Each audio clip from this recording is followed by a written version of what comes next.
yaşı var idi. O sakit kız idi. Həyətdə oynayan uşaqlara qarışmazdı. Evcik qurub gəlinciyi ilə oynayır, onunla söhbət edirdi. Cubbulu, nahar vaxtıdır. Əllərini yuyub, gəl otur, yeməyini ye.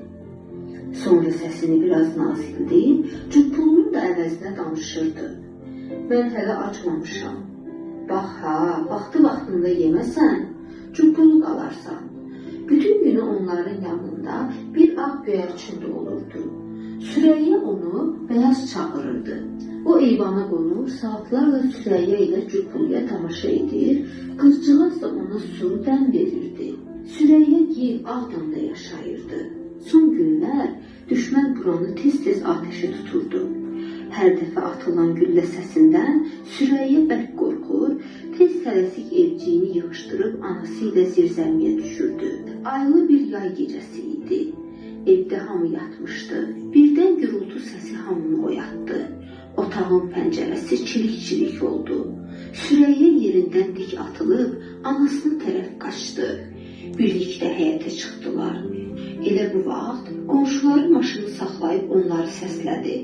Tez olun, maşına minin, buradan qaçmaq lazımdır. Süreyya qayıdıb gəlinciyi götürmək istəsə də macal tapmadı. Onlar Bərdədə yaşayan xalası gilə gəldilər. Hamı kimi Süreyya da bütün gecəni yata bilmədi. Axı necə yataydı?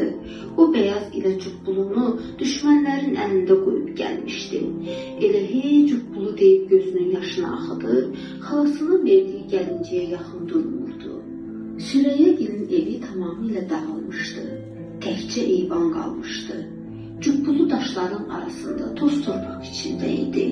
Birdən hardansa beyaz uçub gəldi. Eyvanın məhəccərinə qondu. Cubbuluya baxıb kədərlə dilləndi. Tək qalmışsan Cubbulu. Hə, özüm də çox darıxıram. Mən də lap ürəyim partlayır. Görəsən Süreyya qayıdıb gələr. Yox beyaz, bura düşmənlərlə doldur axı. Bəs onda neyləyək? Səninki qanadların var. Mən uça bilsəydim, bir dəqiqə də burada qalmazdım. Düz deyirsən, mən Süreyyanın hara getdiyini gördüm. Gəl səni də alım dimdiyimə, gedək Süreyyanın yanına. Beyaz uçub Cubbulunun yanına qondu. Onu dimdiyini alıb qanadlandı. Yandırılmış kəndlərin üstü ilə uçurdular. Hər tərəfdən burula-burula tüstü qalxırdı. Beyaz boğulurdu, amma var gücünü toplayıb yoluna davam edirdi. Gecikmək olmazdı. Birazdan hava qaralacaqdı. Uzaqdan Süreyyanın getdiyi kənd görünürdü. Düz 28 il keçdi. 10 gün idi ki, Ağdam azad edilmişdi. Süreyyanın telefonuna zəng gəldi. Alo, salam, salam. Süreyya xanımdır. Bəli, eşidirəm sizi. Süreyya xanım, sabah jurnalistlərdən ibarət nümayəndə heyəti düşməndən azad olunmuş Ağdam şəhərinə yollanacaq. Sizi də onların arasında görmək istəyirik.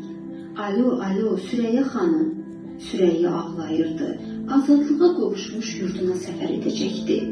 Vətən uğrunda gedən 44 günlük savaşın hər anını həyəcan və qürurla izləmişdi. Hər yeni kənd, şəhər azad olunanda paltar dolabında gizlətdiyi qutunu açır, Cubbulunu çıxardıb sinəsinə sıxır və deyirdi. Sevin Cubbulu, torpaqlarımız azad olunur. Süreyya sübh tezdən durmuşdu. Daha doğrusu, sevindiyindən bütün gecəni gözünə yuxu getməmişdi. Uşaqları da erkən oyanmışdılar. Oğlu soruşdu. Ana, bizi də aparacaqsan? Yox oğlum, sizi Ağdam abadlaşandan sonra aparacağam. Mənimlə bilirsiniz kim gedəcək? Qızı irəli atıldı. Mən gedəcəyim, hə ana? Mən Şahindən böyüyəm.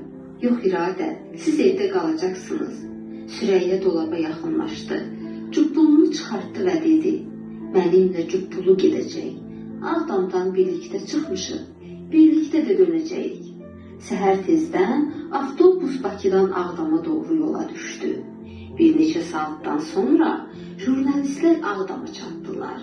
Yol boyu dağılmış evləri, uçsuz-bucaqsız xarabalıqları gördükcə hamının gözləri yaşarırdı. Amma qalib ordunun azad etdiyi Ağdamın görüşünə getmək hər kəsə qürur verirdi. Süreyya gözlərini pəncərələrdən çəkmir, həvəslə evlərini axtarırdı. Arabir qulağına bələdçinin sözləri çatırdı. Burada Ağdam çörək muzeyi var idi.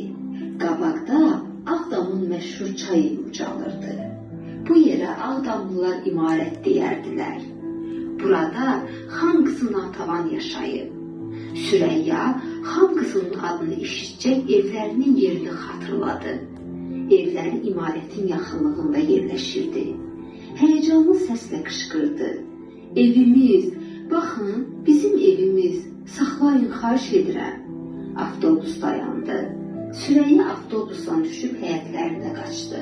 Sevinç gözyaşları içində gəlinciyini sinəsinə sıxıb pıçıldadı. Bax Cubbulu, bura bizim evimizdir. Sənin, mənim, bəyazın.